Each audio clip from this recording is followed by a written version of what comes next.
Bonjour à tous, j'espère que vous allez bien. On se retrouve aujourd'hui pour une nouvelle vidéo revue de sac à main. Et aujourd'hui, je vais vous partager mon ressenti sur le sac Potolo de la marque Maison Lafargue. Je vous avais fait un unboxing il y a quelques semaines et aujourd'hui, je vous fais un petit retour d'expérience de mon utilisation avec ce sac, de mes ressentis comme d'habitude. Donc bienvenue dans cette revue, j'espère qu'elle vous plaira. On commence tout de suite, let's go! Donc pour ceux qui ont loupé le unboxing, je vous invite à aller le voir si vous voulez. Je raconte un petit peu l'histoire et l'expérience client dans la boutique. Donc au mois de mai 2024 de cette année, je me suis rendue à Saint-Jean-de-Luz pour le week-end de l'Ascension parce que ma mère habite là-bas. Et j'ai eu l'occasion de me rendre dans la boutique de la marque Maison Lafargue que j'avais déjà repéré lors de mes séjours précédents. Mais c'est cette année que j'ai décidé de sauter le pas et d'acquérir mon premier sac, donc celui-ci, le sac caméra Potolo. Petit rappel pour ceux qui n'ont pas vu la première vidéo rapidement. Maison Lafargue, c'est quand même une marque historique qui a été créée en 1890 par Joseph Daniel Lafargue, donc fils de sellier et compagnon du devoir, artisan maroquinier. La maison existe donc depuis plus de 100 ans et est aujourd'hui gérée par la 4e génération familiale. Donc je trouve que c'est une très belle histoire. Tous les articles sont fabriqués à la main en France. Donc pour ce qui est petite maroquinerie, ils ont un atelier attenant à la boutique, donc qui se situe à Saint-Jean-de-Luz, dans le centre-ville. Et pour tout ce qui est sac, en 2017, ils ont ouvert un deuxième atelier, sûrement parce qu'ils avaient besoin d'un petit peu plus de place, qui se situe à Asquin, donc toujours dans la zone du Pays Basque. Afin de rester fidèle à ses valeurs, la marque Maison Lafargue utilise du cuir de tannerie française. Ils sont très transparents sur la provenance de leur cuir sur leur site internet. Je vous mettrai le lien en barre d'infos. Il y a un petit article qui explique tout, et notamment les détails concernant leurs fournisseurs de cuir, donc qui sont Caria, je sais pas si on dit Cariat, et Altran, avec les sites de ces 10 fournisseurs de cuir, sur lesquels on trouve beaucoup d'informations d'ailleurs sur comment s'en font leur cuir, etc. C'est très intéressant. Donc je vous mettrai en barre d'infos si vous voulez un petit peu fouiller. Comme moi, ça m'a vraiment appris pas mal de choses, donc c'était très intéressant. On va partir maintenant sur la présentation du sac. Donc Maison Lafargue, vous pouvez aller voir sur leur site, propose beaucoup de modèles différents. Ils ont quand même une gamme qui est assez variée. Franchement, on en trouve pour tous les goûts. Des sacs plus petits, des plus grands, des caméras avec différents designs, différents dérivés. Je trouve que le Potolo, donc celui-ci, c'est un petit peu un des sacs iconiques de la marque, en tout cas emblématique. Il porte justement l'emblème, la fleur de lys, en bijoux que vous voyez juste devant, qui est reprise sur beaucoup de leurs modèles. Et donc on retrouve la forme caméra qu'on connaît, donc plutôt rectangulaire avec les bords arrondis. Maison Lafargue a pour particularité de proposer pour tous ces modèles de sacs, pas seulement celui-ci, à peu près 20 coloris différents. Donc c'est énorme, franchement c'est vraiment très agréable d'avoir un choix de couleurs parce que vous pouvez craquer sur un modèle tout en prenant une couleur qui vous plaît ou qui peut être complémentaire à votre collection. C'est ce que j'ai fait avec ce très beau vert que je n'avais pas dans ma collection, même s'il y a d'autres couleurs qui me plaisaient beaucoup, notamment bon, le rouge basque, mais j'avais déjà un sac. Le top est sublime, j'ai beaucoup de sacs top donc j'ai pas craqué, et le orange j'ai aussi beaucoup hésité, mais il y a un autre modèle qui me plaît beaucoup dans la marque que j'aimerais peut-être acquérir en orange. Donc voilà, donc moi j'ai pris ce vert basque et c'est vrai que le fait qu'il y ait énormément de coloris, franchement alors soit c'est facilitant pour compléter la collection, soit c'est dur de faire le choix, je vous avoue. Ce sac est aussi proposé dans d'autres dérivés. Donc on va avoir le Potolo en toile, donc qui est vachement estival si vous cherchez un petit sac d'été. Il y a un plus petit format qui s'appelle le Polita, donc on va être sur 17 cm, qui est vraiment mini. Il existe aussi en plus grand qui va être 30 cm, que j'ai essayé en boutique. Je le trouve pas sur le site internet, donc je sais pas si c'est une exclue boutique. Il va être juste un petit peu plus grand. On a aussi la version cloutée avec le Potolo rosace si vous aimez un peu moins la fleur de lys. Il existe une version cloutée, ou encore des versions à rabat, donc il y en a plusieurs, mais moi je vous ai repéré notamment le Askena par exemple, pour vous donner un exemple, mais il y a vraiment pas mal de dérivés de ce sac-ci. Donc les produits peuvent être achetés en boutique à Saint-Jean-de-Luz ou alors en ligne sur leur e-shop. Au niveau des caractéristiques du sac, je vais vous montrer en zoom tout de suite avec la contenance comme d'habitude. On va être sur du cuir grainé de vachette. La marque, c'est pas précisé explicitement que c'est du cuir pleine fleur. En général quand ça l'est, c'est quand même précisé, mais du coup je ne suis pas sûre de l'information. Donc en tout cas, cuir grainé de vachette. C'est un sac qui va pas être doublé, on parlera un petit peu plus de l'intérieur après. Et il y a une poche zippée et la bandoulière réglable. Donc je vous laisse tout de suite avec le zoom, les détails, la contenance, les modes de portage, et on se retrouve après pour mon expérience. Donc voici comment se présente le sac Potolo de Maison Lafargue. Donc là vous pouvez apprécier le joli grain du cuir, que je trouve très très beau. Le petit détail de la fleur de lys dorée. Le dos est totalement en cuir. On a ici les petites attaches, ce que je vous disais pour la bandoulière, les jolies boucles donc en métal doré. J'ai pas l'impression qu'ils proposent de la bijouterie argentée à ce jour. Faut peut-être leur écrire pour voir si c'est possible. L'intérieur se présente comme ceci, donc il est en ton sur ton. Vous voyez là on peut voir la pièce de cuir. Derrière il y a la fleur de lys bijou. Une poche plaquée, zippée quand même qu'on peut fermer. Le nom de la marque est juste ici. Donc voilà, après on est sur un sac caméra assez classique. Je vais vous montrer ce qu'on peut mettre à l'intérieur. Donc je fais le test pour vous du livre de poche, comme vous me le demandez souvent. Donc il va rentrer et il ne dépasse pas.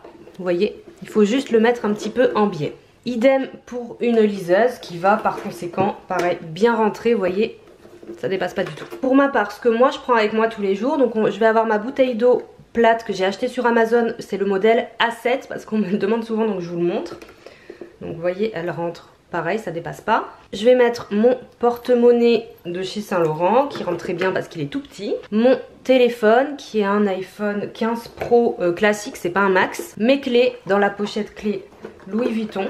Mon porte-carte Louis Vuitton avec ma carte de transport. Donc là, vous voyez, il y a quand même encore de la place. En petits éléments, je vais prendre un peigne, mon petit gloss. Donc tout ça, je vais mettre ici, dans la poche plate. Et pour finir, sur le dessus, je peux mettre des lunettes de soleil. Donc moi, je les mets dans ce boîtier souple. C'est des Céline, mais je les mets dans le boîtier. Et je peux les mettre sur le dessus.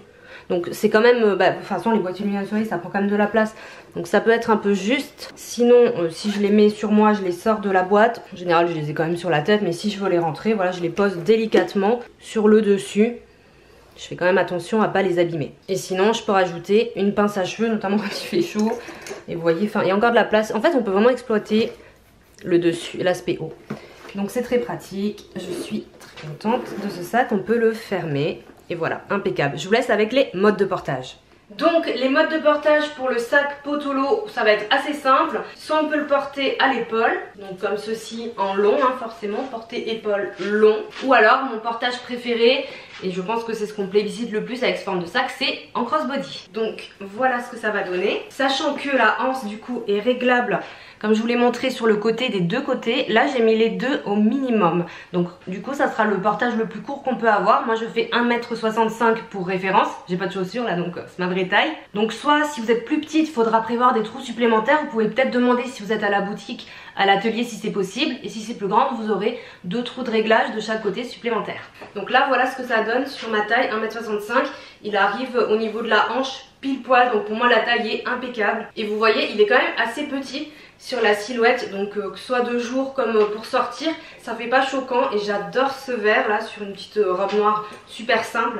Ça apporte vraiment quelque chose, donc vous voyez, je le trouve quand même assez versatile parce qu'il sera parfait que vous soyez de taille moyenne comme moi, plus petite ou plus grande, ça sera pas non plus choquant. C'est voilà, la taille parfaite je trouve pour ce sac.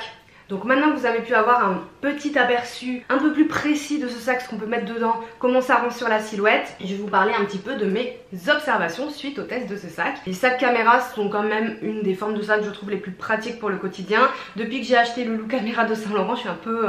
Enfin, je savais que j'aimais cette forme de sac, mais ça m'a un peu remis dans le bain, donc du coup j'étais très contente d'avoir un deuxième caméra bag. Alors le design est assez simple au niveau même des sacs caméra en général. Mais vous savez, moi j'aime les sacs sobres, mais j'aime bien qu'il y ait certains détails qui fassent la différence. Donc notamment évidemment moi ce qui m'a séduit c'est la fleur de lys bijou dorée qui est juste à l'avant. Donc ça faut aimer, enfin on aime ou on n'aime pas, mais moi c'est ça que je trouve qui donne vraiment le caractère. On retrouve également une bijouterie dorée, donc ici mais aussi au niveau des fermetures et tout, de la boucle ici qui est particulièrement jolie, surtout sur ce vert je trouve. Donc ça c'est des détails que j'apprécie. Et donc les deux boucles sur le côté qui permettent de régler la bandoulière. Donc moi je trouve ça très joli, j'aime beaucoup avoir ce détail et je trouve ça assez malin de pouvoir régler la bandoulière de chaque côté, il y a des petits trous, plutôt qu'il y ait une autre boucle sur la hanche. C'est plus esthétique déjà, il n'y a pas le souci, vous savez des fois quand il y a une boucle et tout, si c'est mal placé ça peut gêner. Et ça rajoute les petites accroches sur les côtés qui sont super jolies, tout en alliant le côté pratique. Donc je trouve que c'est à la fois malin et esthétique. À propos de la fleur de lys qui est devant en bijou, donc pour l'entretien la conseillère m'a recommandé de la nettoyer avec une petite microfibre, un chiffon doux en cas de rayure. Et elle m'a dit qu'en cas de forte rayure, parce que c'est normal il peut y avoir de l'usure, je pouvais le ramener au magasin pour demander à le changer. Donc je sais pas si c'était payant ou pas, elle n'a pas précisé, mais c'est assez cool de savoir qu'il y a quand même un SAV derrière. Le nom de la marque n'est pas visible sur le sac, il va être seulement inscrit à l'intérieur, ce qui lui donne un aspect je trouve chic et confidentiel à la fois. Voilà, il va être juste marqué, bon on le verra par sur la poche ici. Donc moi j'apprécie assez maintenant ne pas forcément avoir les noms de marques embossés etc. J'aime bien cet aspect confidentiel. Et au niveau des coutures on va être sur du fil qui va être vert ton sur ton, en tout cas pour celui-là. J'ai pas l'impression, il me semble pas de mon souvenir, qui propose des coutures contrastées contraster sur certains coloris, en tout cas pas à ce jour. Et au niveau du cuir, ce cuir de vachette possède un grain qui est visible, qui est assez épais. J'aime beaucoup. Une nouvelle fois, regardez vraiment les sites de leurs fournisseurs parce que on voit les différents types de cuir, les différents grainages. Enfin, j'ai vraiment trouvé ça intéressant.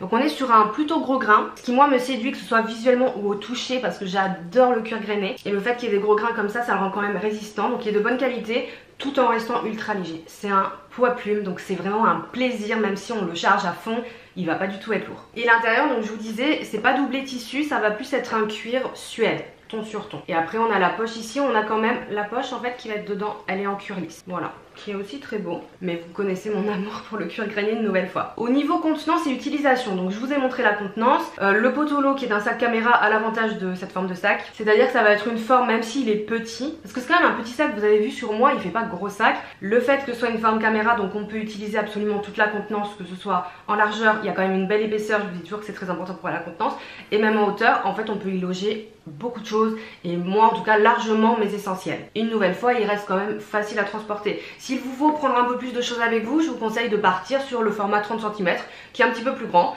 Moi je l'ai essayé, ça peut aussi être bien, mais en ce moment j'ai pas besoin d'une telle contenance, donc je suis restée sur le modèle classique entre guillemets, et après vous avez un plus petit. L'avantage de cette taille, c'est que c'est assez versatile, on peut l'utiliser tous les jours au quotidien, et pour sortir moi je trouve que c'est aussi bien parce que c'est pas non plus un gros sac, ça fait pas imposant, donc en sac de soirée ou pour aller au restaurant, je l'utilise aussi sans souci, avec des tenues total ou black. Là j'ai une petite robe aujourd'hui.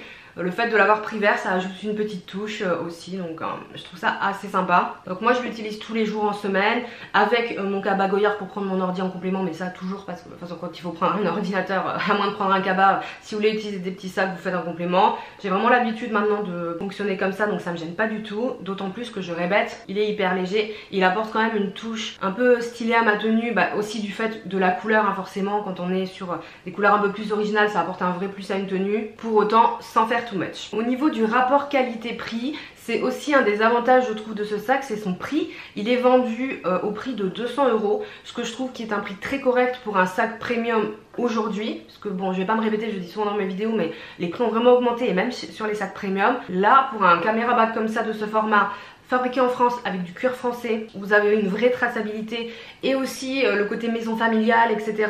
Mine de rien ça reste important quand on fait un achat. Je trouve que c'est un prix très correct, et aussi pour la qualité du sac. Donc moi j'ai pu l'expérimenter quelques temps. À ce jour je n'ai fait aucune trace, aucune rayure sur le sac.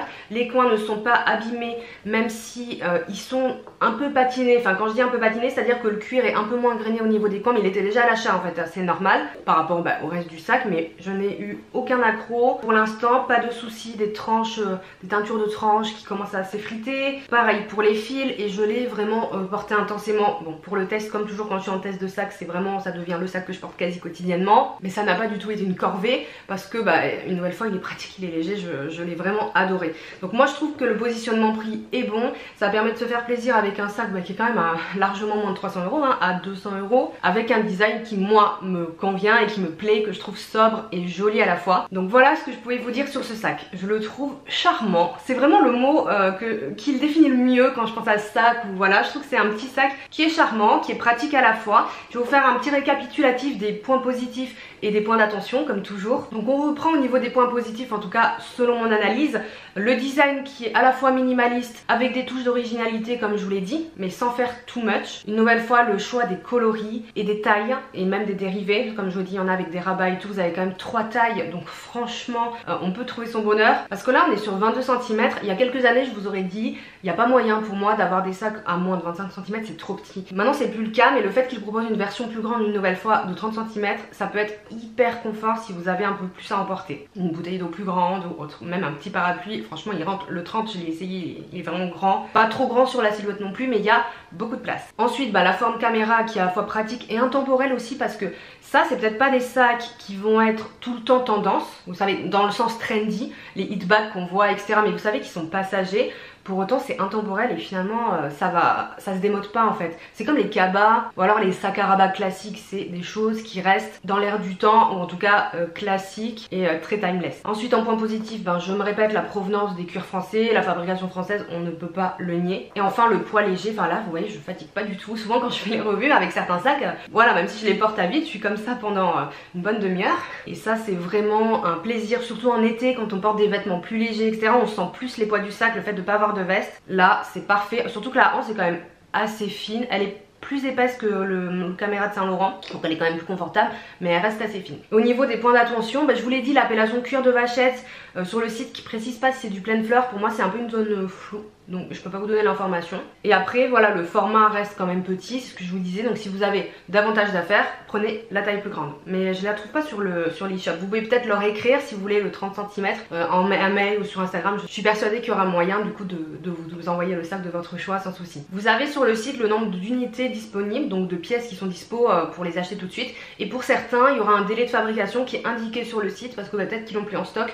Je pense qu'ils fabriquent en petite quantité, en tout cas quantité raisonnable par rapport à leur vente etc, aux couleurs, donc il n'y a pas non plus de surstock. On va pas être sur une marque qui va chercher je pense un extra développement, donc de la production de masse et tout. On reste vraiment sur quelque chose de local, familial, et aussi pour pouvoir gérer le SAV dans les ateliers, on est quand même assez axé sur le service client et le côté confidentiel. Donc moi j'aime bien l'idée que pas grand monde a ce sac aussi. La couleur a beaucoup attiré quand je l'ai porté, mon entourage, collègues de travail ou même dans la rue, je vois que dans le métro on regarde parce que c'est voilà une couleur qui change un petit peu. Moi je trouve que c'est vraiment une option très intéressante. Et comme je vous l'ai dit, il y a au moins un autre modèle qui me plaît beaucoup dans cette marque, donc peut-être que lors de ma prochaine visite à Saint-Jean-de-Luz, je retournerai dans la boutique et je craquerai potentiellement parce que j'ai très envie d'un sac orange, que je trouvais pas vraiment de orange qui me plaise dans les marques etc, à part le orange Hermès, mais là la couleur et la forme me plaisent beaucoup. Voilà, j'étais pas partie pour acheter un autre modèle que celui-là, donc je vais respecter ma ligne de conduite,